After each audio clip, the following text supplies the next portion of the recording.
Welcome to Heavens Declare. I'm Jim Burr. We're continuing on in this actually be a third-part series talking about astronomy from a biblical perspective. We have in this series over 300 pictures, most of them from the Hubble Space Telescope. Just Hubble doing fantastic images of the heavens.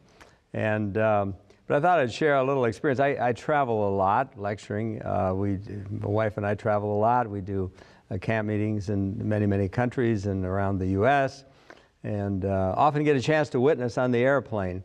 And I go back to New Jersey, New York every year in the spring of the year, and had a really interesting experience. I was getting on the shuttle bus. I dropped my car off with budget car rentals and got on the shuttle bus, and I was the only one on the bus.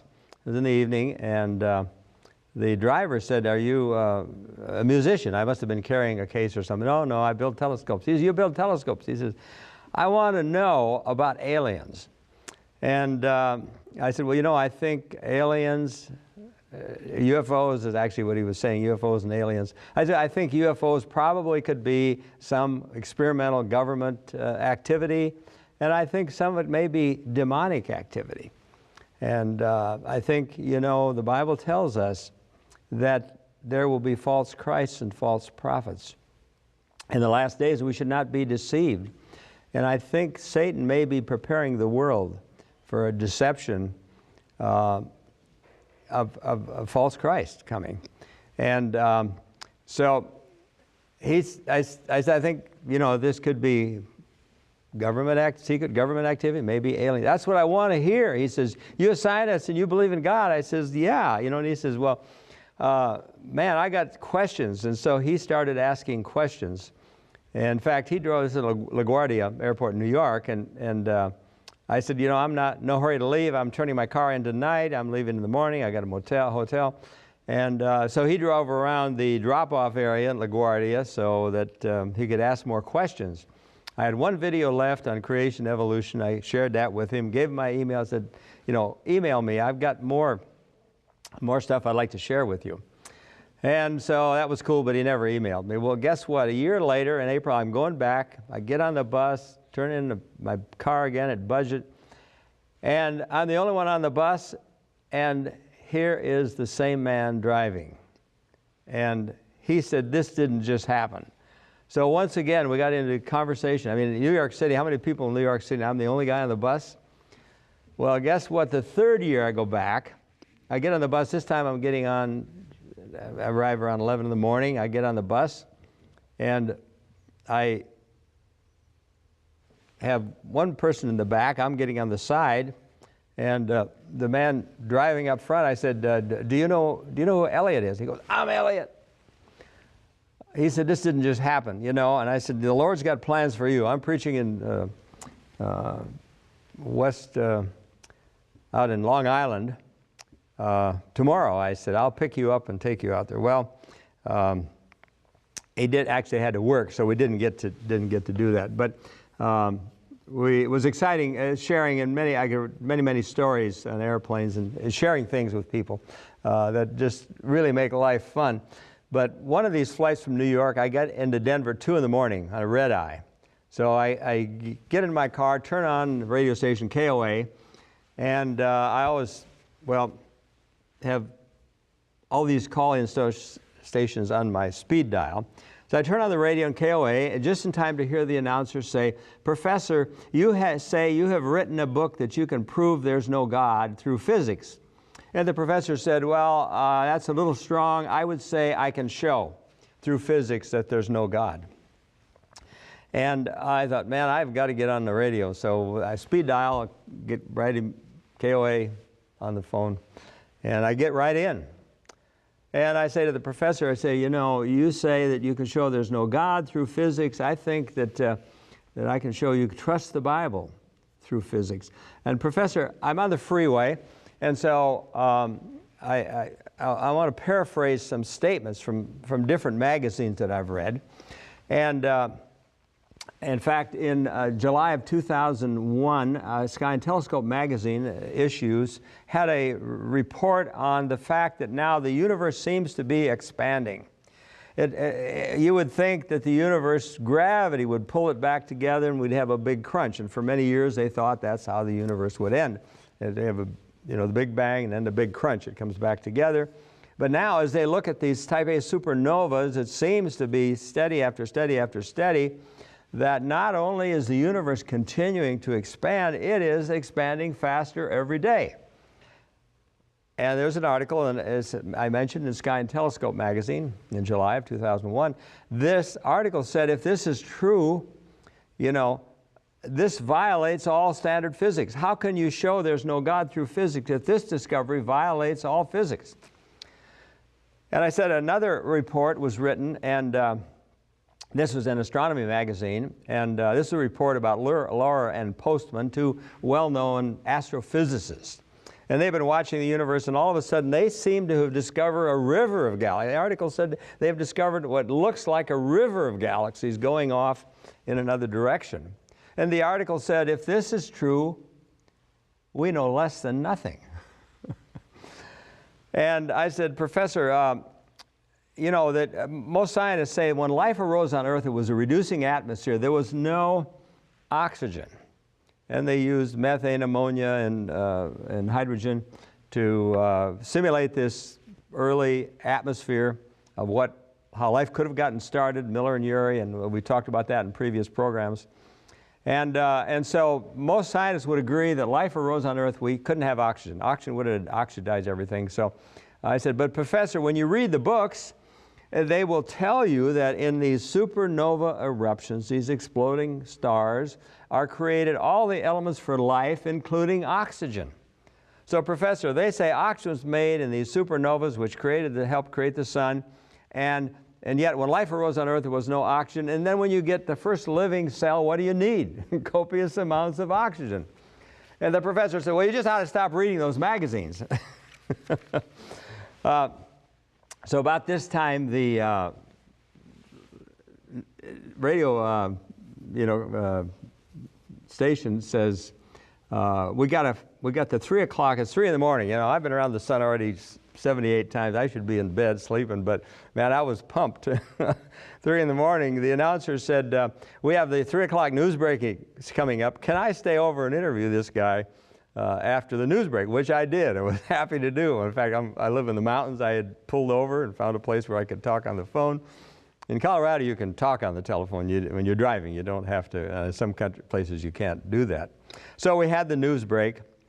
And I had 6 of these things I wanted to share with him and see what his response was. And in fact, with all these problems, how can you say you can show through physics there's no God? Another one was an article in Sky and Telescope magazine that said, and the question headlines was, how can astrophysicists keep a straight face?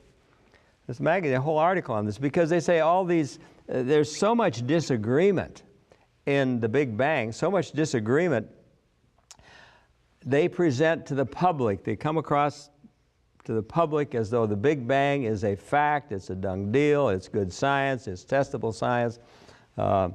And yet they argue, in this article it said they argue over 5 major areas of the Big Bang. How can they keep a straight face? And one other thing, there was a noted astrophysicist, his name was Norwitz, and he said, well, practically the same thing, but he says, we have 100 billion stars in the Milky Way galaxy, and we have 100 billion galaxies. Yes, they believe, as I've said, maybe in the galaxy, Milky Way, maybe 100 billion suns, maybe 200 billion, depending on which book you read. We really can't get a good count. But he was saying, and we believe there's many galaxies as there are stars in our galaxy. So maybe 100 billion, 200 billion galaxies out there. We're going to be showing you a picture of the Hubble took in the sky through a straw, in a very little tiny portion of the sky in the north, looking out of our galaxy. When we're looking to the north, we're looking out of the galaxy. When we look to the south, we're looking to the center of the galaxy. And we can't really see, because of the maze of stars in the center, we can't really see what's behind that area. But looking to the north, we're looking out of the galaxy, and the Bible even has that right, because your Bible says God hangs the north over the empty space. And so the Hubble looked through there. The initial photograph back in 1990, or was it 95? It was a time exposure. For 10 days, they let the light come through that little speck of the sky, and they got 3,000 galaxies. Then they improved the Hubble, new cameras, new computers on the Hubble. Instead of going for a 10-day exposure where they got 3,000 galaxies, they then exposed for 8.4 hours, and they got twice as 6,000 galaxies in 8.4 hours. And then another photo you will see, we'll be showing you coming up in another series. They went at 84 hours, so they went from 10 days to 8 hours, 8.4 hours, and they went from 8.4 to 84 hours. And in that image, you'll see about 20,000 galaxies through this little straw.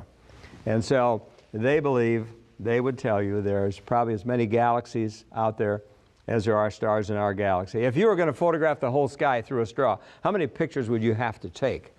About 27 million pictures. Now we got a problem, because today, all day, the sun is covering up a bazillion stars. There's no such word, but I kind of like that word anyway.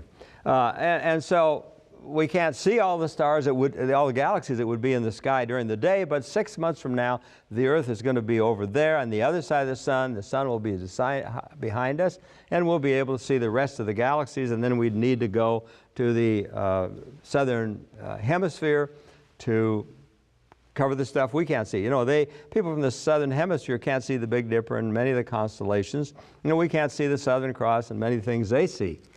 So you'd have to take 27 million pictures to cover the whole sky if you were going to. And if each picture had 20,000 galaxies, how big is God?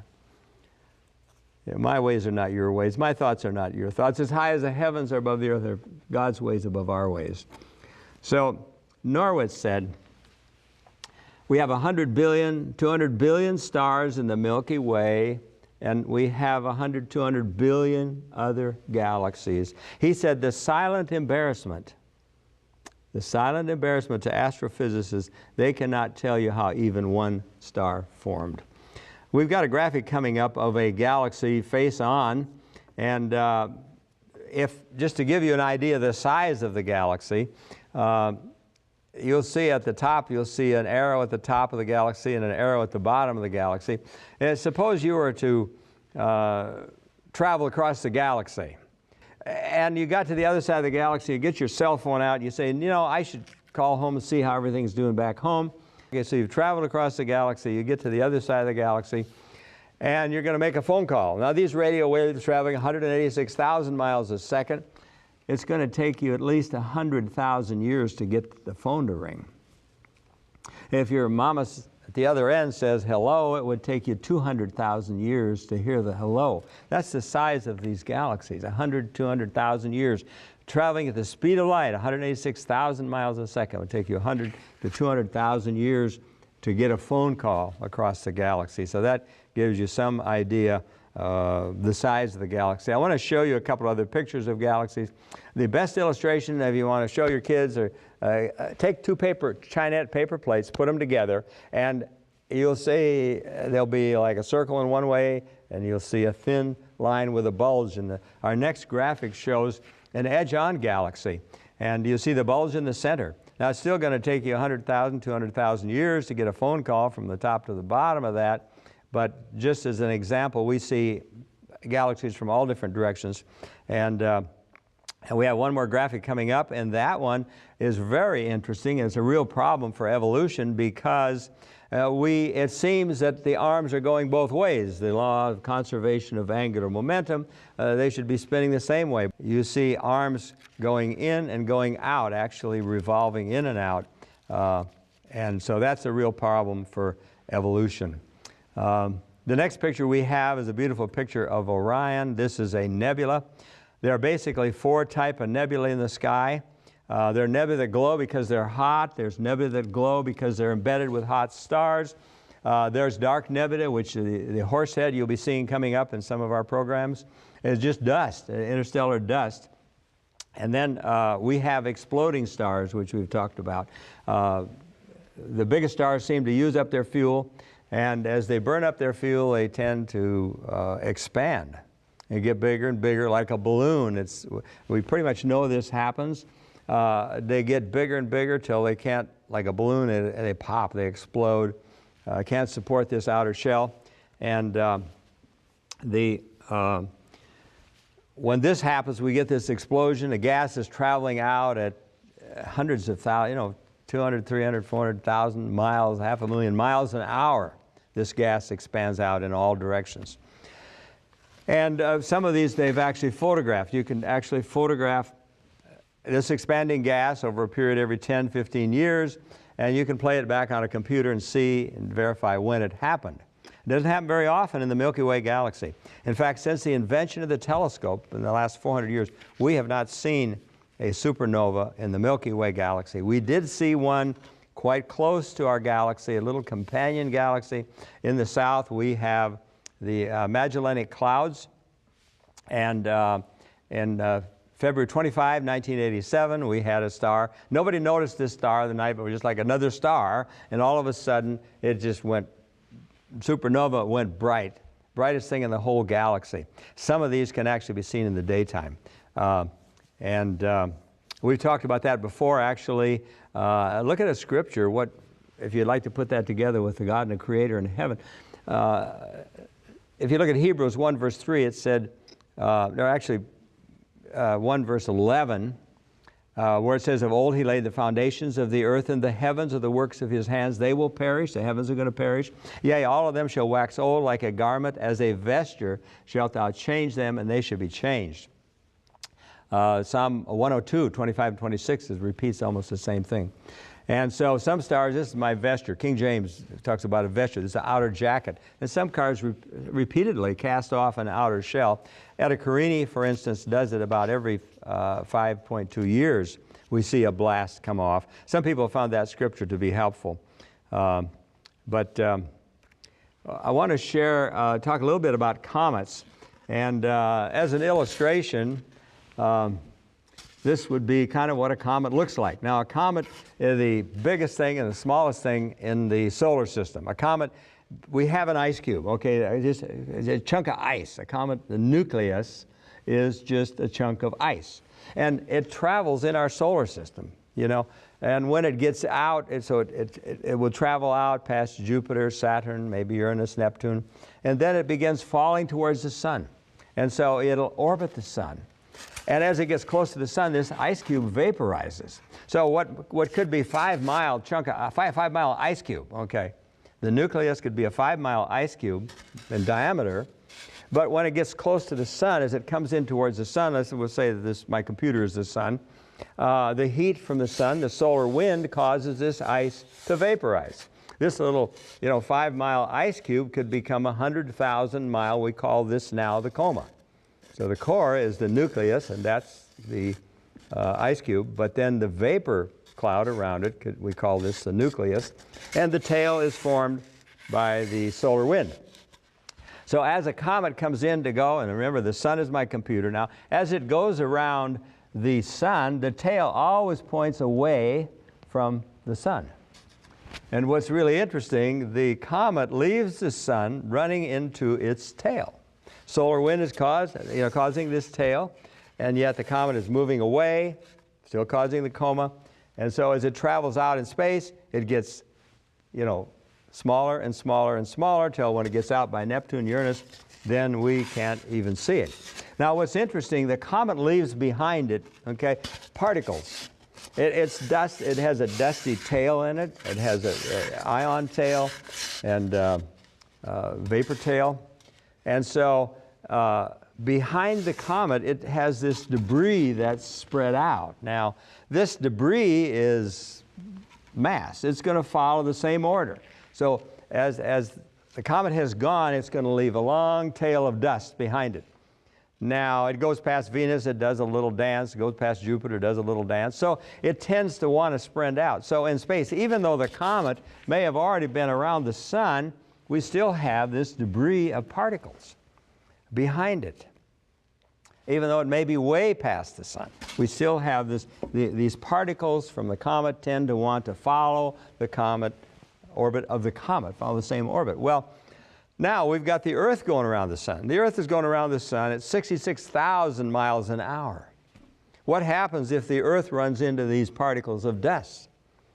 Well, you can rub your hands together tight and you get friction, they get hot. You see, at 66,000 miles an hour, these dust particles hit the upper atmosphere of our Earth and vaporize them. Now, we say we saw a falling star, a shooting star. If you remember from our previous programs, we show you our sun, the star, really big, and we showed you how little our Earth is. What would happen if a star fell on Earth? It would vaporize. The Earth would be gone.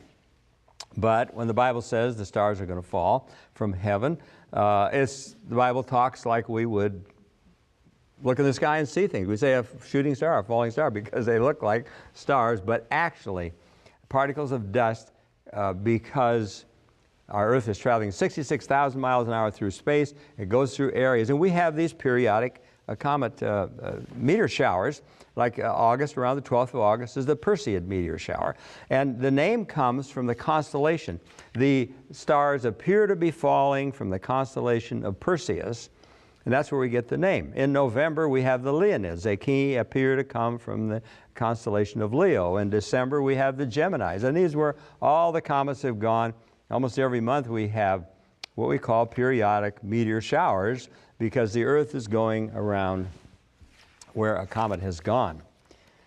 Now, we had a pretty spectacular one in 1833. It was, in fact, we have, first of all, I need to show you a fantastic picture of Comet McNaught.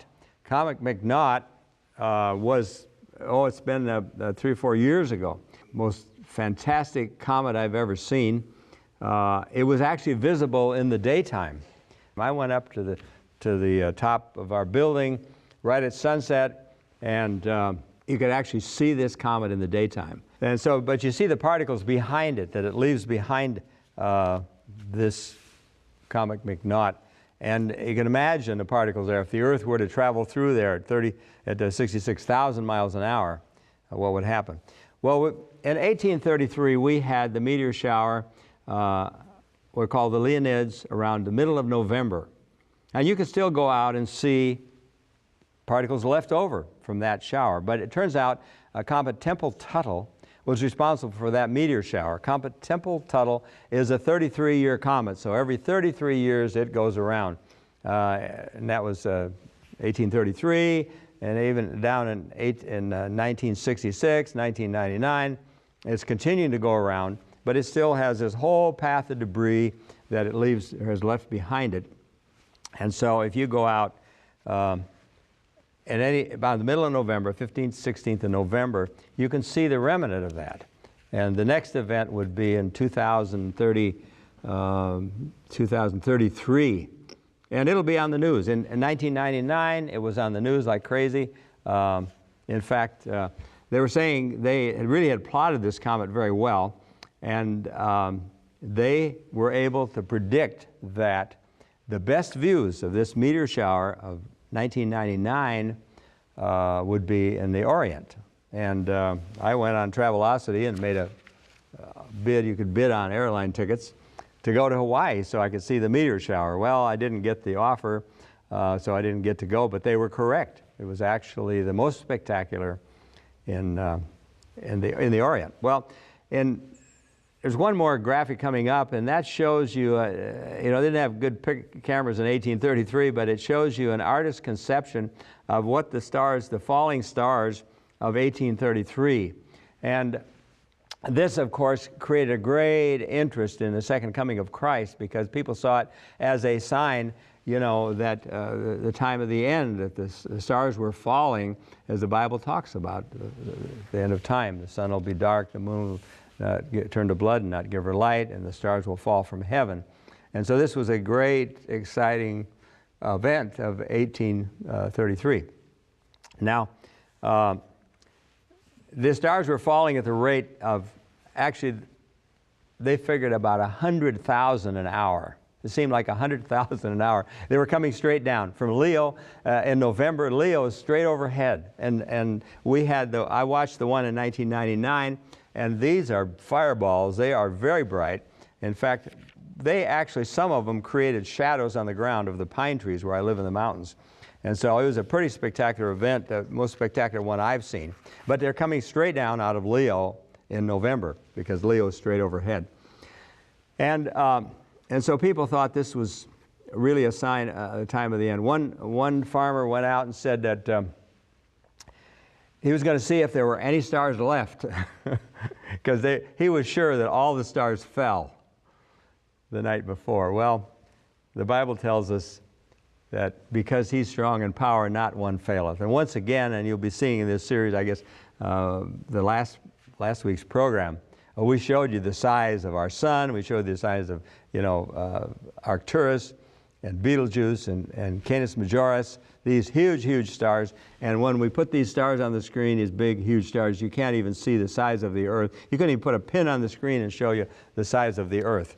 And so when we say a star fell, a star did not fall. It was a meteor shower caused by friction as our Earth is traveling 66,000 miles an hour around the sun, and there are little particles of dust that burn up. They actually burn up in the upper atmosphere as we are orbiting about the sun. So our time goes by so fast, and we want to thank you for watching Heavens Declare, and just remind you that if you don't know the Lord, you can find Him, you can seek Him and find Him. The Bible tells us that you can seek Him and find Him if you search for Him with all your heart. We live in a troublesome world, troublesome times every day. I think the world can't get any worse. It seems like every day it does get worse. And the Bible tells us that there are signs at the end of famines and pestilence and earthquakes. And so the day is coming when Jesus is coming. You want to be ready for that. And so thank you again for watching our Heavens Declare.